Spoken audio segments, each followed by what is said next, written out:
everybody. Today I want to talk about how to find a great place to take a portrait. So I'm out here in the Arboretum. Of course, there's a lot of trees. We're in, believe it or not, we're in Texas right now, and basically it is winter, even though it's like 70 degrees out here right now, or like something like that, 68 degrees, something like that. So there's definitely some different shades of colors out here as well. And so when I use my particular camera here, I got my portrait lens here, which I use as a 50mm. This is a full frame camera, so that's actually what it is. It's not a crop factor like a 1.6 or 1.5, 1.4 or 2 if you got like maybe a mirrorless camera and whatnot. So when I say 50, it's actually a 50mm, and that's supposedly what our eye sees when you take a photo with this particular lens.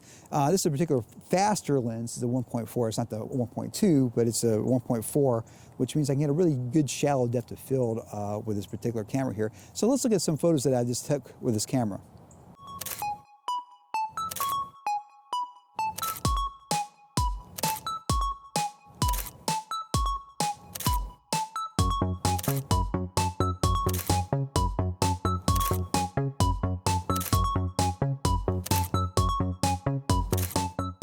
So you can see there's a difference between the 5.6 and the 1.4. And the 1.4, the background is really blown out.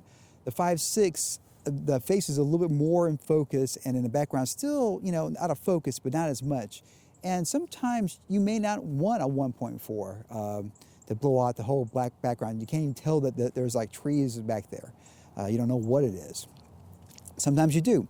And also the one thing nice about 5.6, if you're taking self-portraits like I do, you're more likely to get something in focus that you can use. There are a lot of times I took some photos that composition looks really great, I have a really good face, but I'm out of focus. And a lot of that has to do with, I'm using the older technology for my full frame camera here. But a lot of this, for me, when I do think of photography, I don't think of it as just basically run and gun. I like to set up shots, I like to kind of have some time experiment with lighting. Right now the sun's coming this way. I'm kind of blocking it a little bit with a couple of trees here and whatnot that kind of have this interesting look for the camera right here. And when I took some photos, one, I was kind of basically staring into the sun, then I kind of just moved the tripod a little bit where the sun's hitting me on this side here, and then basically my eyes aren't squinting as much and whatnot like that. So anyways, those are some things you can think about when you take some self-portraits with this particular with any camera. This happens to be a Canon 5D Mark II, but it could be any camera out there. And hope you enjoyed this. As always, rock and roll, of course, it does compute. If you like this type of content, please subscribe to my YouTube channel because that would totally compute. Computed, y'all. Yeah.